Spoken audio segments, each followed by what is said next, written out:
Assalamualaikum warahmatullahi wabarakatuh. Om Swastiastu, Namo Buddhaya, salam kebajikan teman-teman Yafuri. Kali ini kita akan membahas tentang cerita boneka Mei Ling, si cantik yang memakai pakaian tradisional Cina, ya. Tetapi sebelumnya, jangan lupa untuk kalian yang belum subscribe YouTube terbaru dari Furi Harun Channel dan aktifkan loncengnya supaya mendapatkan notifikasi dari setiap segmen yang muncul di tayangan YouTube channel kita. Sebenarnya kalau bercerita tentang Mei Ling, kita menceritakan tentang sosok wanita yang dipenuhi dengan kesedihan dan keputusasaan selama hidupnya. Mami Furi sendiri baru benar-benar mengizinkan Mei Ling kepada pihak keluarganya untuk di blessing di dolls itu sekitar tahun 2021 setelah melalui proses mediasi yang lumayan panjang. Jadi kisah Mei Ling ini semoga bisa membuat kita semua sadar bahwasanya di dalam hidup ini ada hal-hal yang memang tidak boleh dilanggar. Kalau bercerita tentang Mei Ling, awalnya Mami Furi tidak mengenal secara langsung sosoknya. Sekitar pertengahan 2020, Mami didatangi oleh salah satu klien Mami yang tinggal di Medan, yang ingin mengurus urusan keluarganya yang katanya tidak pernah selesai dan sudah berlangsung selama puluhan tahun. Mereka ini berbicara tentang sosok wanita yang bernama Mei Ling yang sebelumnya adalah merupakan korban dari keegoisan dan juga kekasaran suami, namun akhirnya memilih untuk mengakhiri hidupnya. Jadi singkat cerita begini awalnya. Di pertengahan tahun 1956, ada sosok wanita yang sangat cantik ya, namun dia kurang disayang oleh suaminya. Banyak sekali perkataan kasar, kemudian umpatan dan juga hinaan yang suaminya lakukan kepadanya, sehingga membuat Mei Ling ini berkecil hati dan juga sering ditimpa kesedihan. Sampai suatu hari Mei Ling akhirnya mengandung anak yang pertama dari hasil pernikahan dengan pria yang dia cintai, meskipun awalnya karena dijodohkan. Maklum, keluarga Mei Ling dan juga keluarga suaminya adalah salah satu keluarga terpandang dan lumayan kaya raya di Medan pada saat itu. Kemudian setelah mereka dijodohkan, timbullah benih-benih cinta di hatinya Mei Ling, tetapi sayangnya tidak begitu dengan suaminya. Suaminya ini seringkali berbuat kasar, menghina fisik Mei Ling, bahkan tidak jarang Mei Ling dikata-katai sebagai babi gitu, seperti babi. Ini yang membuat Mei Ling sangat sedih, namun dia juga tidak berani untuk berbicara atau bercerita kepada ibunya ataupun ayahnya. Karena dia sadar bahwasanya keluarga besar mereka saling terhubung di dalam urusan bisnis dan pekerjaan, jadi Mei Ling tidak mau merusak semuanya. Pada saat Mei Ling diketahui hamil, tentunya keluarga besar sangat bahagia, karena akhirnya mereka akan segera menimang cucu. Tetapi tidak demikian dengan suaminya Mei Ling. Dia tetap berbuat seenaknya, kadang pulang ke rumah, kadang tidak, bahkan secara terang-terangan bilang bahwa dia sudah memiliki wanita lain yang jauh lebih cantik dan lebih seksi daripada Mei Ling. Tentunya hal ini sangat membuat Mei Ling sedih, banyak pikiran dan seringkali terlihat melamun. Namun dia berusaha untuk menutupi kesedihannya ini di mata keluarga besarnya, seolah-olah tidak pernah terjadi apa-apa. Sampai akhirnya dia melahirkan anak laki-laki. Jadi di dalam tradisi keluarga mereka tentunya apabila anak pertama laki-laki itu sangat dirayakan kehadirannya karena memang merupakan penerus ya. Suaminya sangat bahagia, sangat sayang dengan anaknya, tetapi tetap sikapnya tidak berubah terhadap Mei Ling. Terakhir suaminya cuma bilang, saya menikahi kamu cuman agar memiliki keturunan untuk keluarga ini. Tetapi saya tidak bisa mencintai perempuan yang jelek seperti kamu. Itu yang diucapkan yang sangat membuat hati Mei Ling sedih. Dan seringkali ia tuangkan kesedihannya ke dalam tulisan di buku diarinya. Saat itu bulan September di tahun 1957.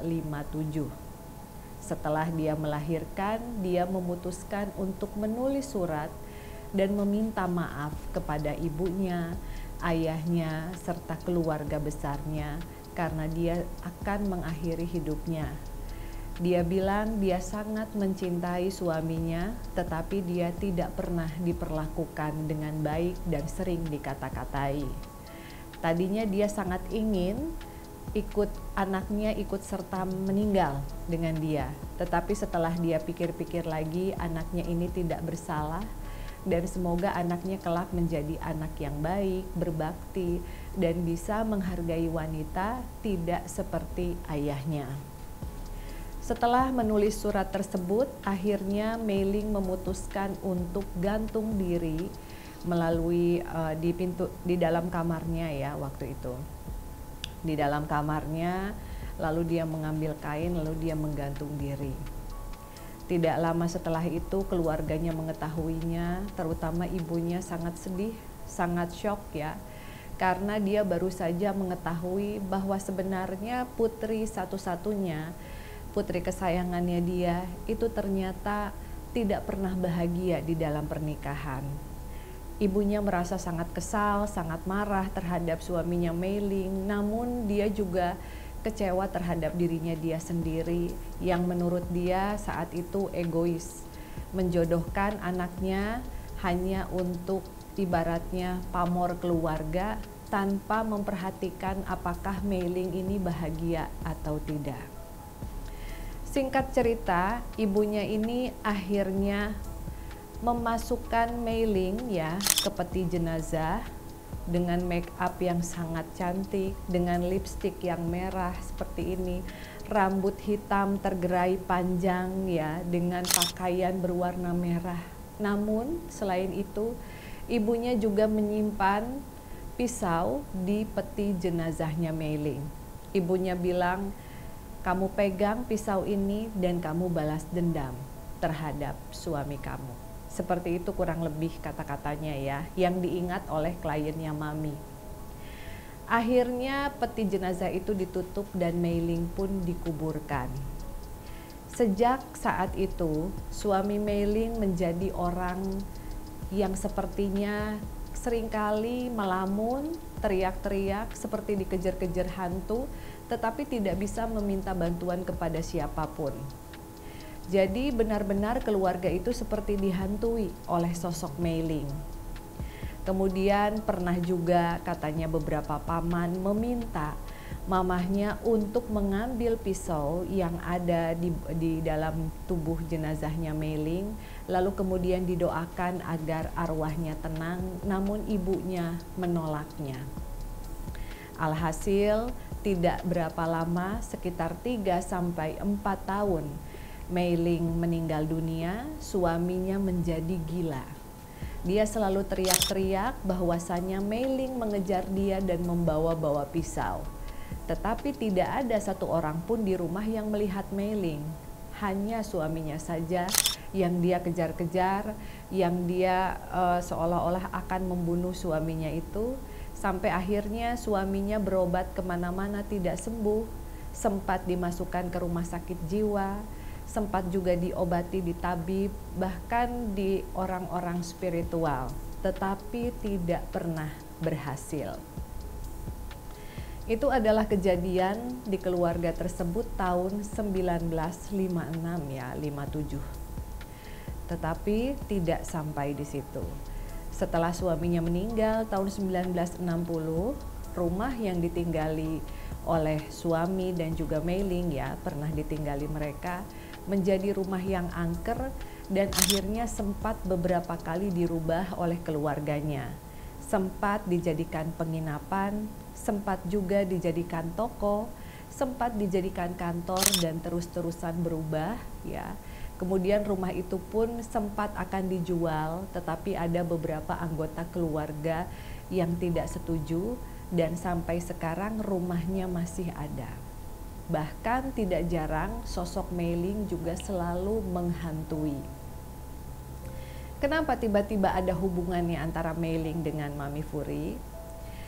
Pada saat keluarga besarnya meminta bantuan kepada Mami Furi, itu adalah untuk ngecek rumah, dikarenakan sekarang ini yang tinggal di sana merupakan cucu, ya, dari Mei Ling sendiri, yang juga menantunya sedang hamil atau istrinya sedang hamil gitu. Jadi cucunya ini cowok dan akan tinggal di rumah tersebut. Nah, namun dari semenjak ingin berpindah ke sana, si menantunya ini selalu menghadapi banyak sekali gangguan. Suara perempuan yang sedang berjalan di atas atap, kemudian seperti suara orang yang sedang menggedor-gedor pintu, dan itu selalu ada di lantai 2, yang juga dulunya merupakan kamar tempat Mei Ling bunuh diri. Jadi keluarganya ini sudah sering bercerita bahwasanya mereka sempat mengajak beberapa orang yang paham di dalam hal agama, mendoakan dan lain sebagainya, mencipratkan, lalu juga menyucikan tempat tersebut, tapi gangguan itu selalu ada. Sampai akhirnya Mami Furi memberanikan diri untuk membuka portal gerbang dimensi dan berkomunikasi dengan Mei Ling.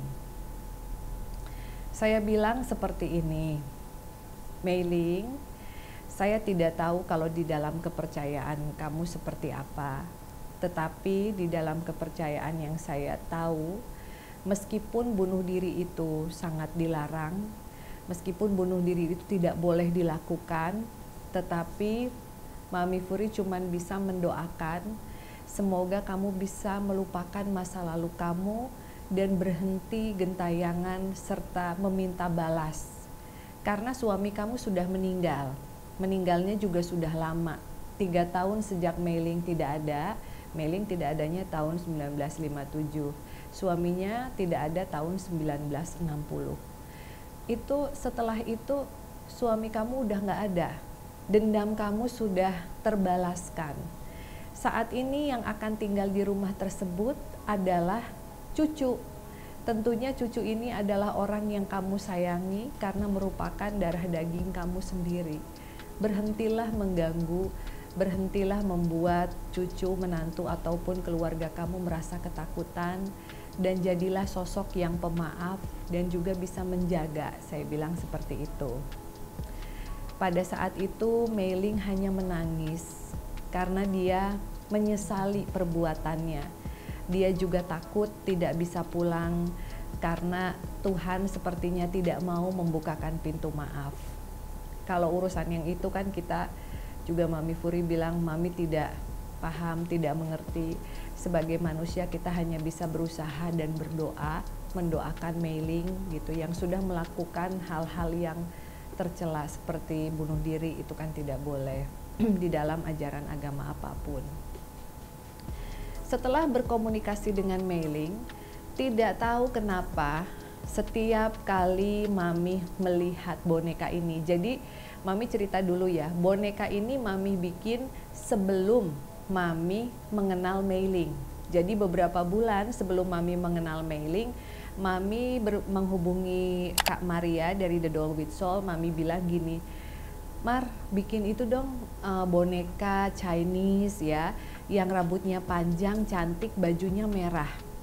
Jadi itu bukan khusus untuk Mei Ling, tidak. Tetapi pada saat Mami berusaha untuk berkomunikasi dan lain sebagainya, akhirnya Mei Ling bilang, boleh tidak saya tinggal di tempat ini? Saya bilang boleh, silahkan.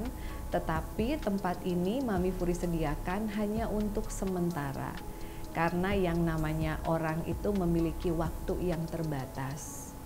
Sebenarnya Mami Furi itu mohon maaf paling tidak mau menerima sesuatu yang dulunya mungkin bunuh diri atau apa, karena mungkin agak sulit ya gitu. Tetapi tidak tahu kenapa, karena keluarganya Mei-ling juga dekat sama Mami, mereka juga bercerita semenjak Mei-ling ada di boneka ini, rumahnya aman. Bahkan pembantunya, terus juga babysitternya, karena kan sekarang udah lahiran ya, anaknya juga udah gede, itu kan masih tahun 2000-an, kemarin 2020-an. Itu semuanya happy. Bahkan ruangan yang di atas yang pernah terjadi bunuh dirinya Mei-ling, itu sekarang dijadiin playroom. Dijadikan playroom, terus di sana juga ada babysitter yang gantian karena ibu dan ayahnya juga punya toko, punya usaha. Lalu mereka cek dari CCTV, anaknya juga selalu aman, happy, pembantu juga tidak ada yang diganggu. Tetapi sebetulnya Mami Furi juga tidak mau kalau Mei-ling terus-terusan ada di boneka, baik Mei-ling ataupun anak-anak asuh yang lain. Mami Furi selalu bilang bahwa kalian hanya boleh tinggal di boneka ini sementara untuk kita bimbing, asuh, dan doakan. Semoga kedepannya bisa pulang ke Tuhan, semoga bisa terlahir kembali, seperti itu. Jadi kalian jangan salah sangka ya, kalau Mami punya spirit dolls itu bukan mau Mami asuh terus, bukan mau Mami suruh-suruh ya. Jadi para dokter, orang-orang yang mengadopsi hendaknya berdoa kepada Tuhan, hendaknya membimbing anak-anak asuhnya. Dan Mami pun berharap demikian kepada Mei-ling, dia akan hidup tenang, hidup damai. Pada satu malam setelah Imlek tahun 2025 kemarin, Mei-ling juga tampil cantik sekali. Mami bilang, Mei-ling, kamu kok cantik gitu. Terus kenapa wanginya beda? Seperti wangi parfum yang bunga gitu. Karena Mami Furi tidak punya wangi yang seperti itu gitu di sini. Dia bilang Mami kan suka bakar-bakar uang sembahyang, baik di kelenteng ataupun di sini di rumah, untuk dihadiahkan kepada anak-anak asuh. Jadi aku pakai uang sembahyang untuk membeli parfum yang wangi. Aku bahagia melihat keturunan-keturunan aku sehat, lucu dan bahagia. Aku tidak ingin mengganggu atau menakut-nakuti. Aku tidak mau bersuara karena sekarang benar yang kamu katakan bahwasanya sebetulnya aku harusnya lebih bahagia. Meskipun aku sedih karena kebodohan aku dulu, akhirnya Tuhan seperti belum membukakan pintu maaf. Nah, Mei-ling juga berpesan di sini, katanya Mami Furi tolong sampaikan kepada teman-temannya Mami Furi yang nonton, seberat apapun permasalahan yang sedang kalian hadapi saat ini, jangan pernah mencoba untuk mengakhiri hidup kalian. Karena sebenarnya permasalahan itu asalkan kitanya yakin pasti akan ada jalan keluarnya. Pasti Tuhan akan membantu kita untuk menyelesaikan semua permasalahan. Kalau kita mengakhiri hidup, akhirnya kita mengakhiri kebahagiaan kita, kita akan menyesal. Tapi kalau kita sudah mati juga percuma. Bahkan kita sudah baik pun belum tentu Tuhan akan memaafkan. Tapi kita sama-sama berdoa. Mei-ling juga sekarang rajin sekali berdoa ya. Mudah-mudahan Tuhan akan memaafkan dia dan Tuhan pun akan mengizinkan dia untuk terlahir kembali. Jadi untuk teman-teman yang suka lihat postingan Mami Furi ini di Instagram atau di TikTok, Mami Furi kok sering sih datang ke wihara atau ke kelenteng, padahal kan Mami Furi Muslim. Nah, salah satunya adalah untuk mendoakan anak-anak asuhnya Mami, karena anak asuh Mami pun banyak yang dari Cina, terus juga dari Thailand, dan mereka suka meminta izin, Mami aku pengen berdoa ke kelenteng, boleh nggak? Mami aku pengen berdoa kepada sosok Dewi Kuan Im atau Dewa Kuan Kong dan lain-lain. Mami aku pengen dibakarkan uang sembahyang, boleh atau tidak. Nah, hal-hal seperti itu akhirnya Mami Furi datang ke kelenteng, berdoa sesuai kepercayaan, dan tentunya membawa anak-anak asuh. Seperti itu ya teman-teman. Dan mudah-mudahan dengan adanya cerita Mei-ling di sini, buat kamu mungkin yang punya istri ya, yang mungkin sekarang penampilannya kurang menarik karena baru melahirkan atau apa, dipilih kata-katanya yang bagus, jangan menyakiti hati istri. Dan buat istri-istri nih misalnya yang lagi desperate banget, yang merasa kurang dihargai, kalian harus sabar, semangat ya. Dan untuk siapapun di luaran sana tidak boleh mengambil keputusan mengakhiri hidup, karena yang ada hanyalah penyesalan. Nah, menurut Mami ini sangat perlu disampaikan karena ini pesannya dari Mei-ling. Percaya ataupun tidak, itulah yang Mami dengar dari Mei-ling. Tentunya Mami yakin kebenaran itu hanyalah milik Tuhan yang Maha Kuasa. Mami Furi hanya sharing cerita berdasarkan pengalaman Mami Furi. Boleh percaya ataupun tidak ya, Mami sama sekali tidak maksa gitu. Yang penting hargai kehidupan kalian saat ini, dan sama-sama Mami minta doain supaya Mei-ling bisa kembali ke Tuhan. Oke teman-teman, itu tadi cerita tentang Mei-ling. Dan buat kalian yang memiliki banyak pertanyaan, keluh kesah atau apapun yang mungkin aduh kayaknya nasibnya mirip sama Mei-ling, bisa share di kolom komentar. See you on the next episode. Bye bye.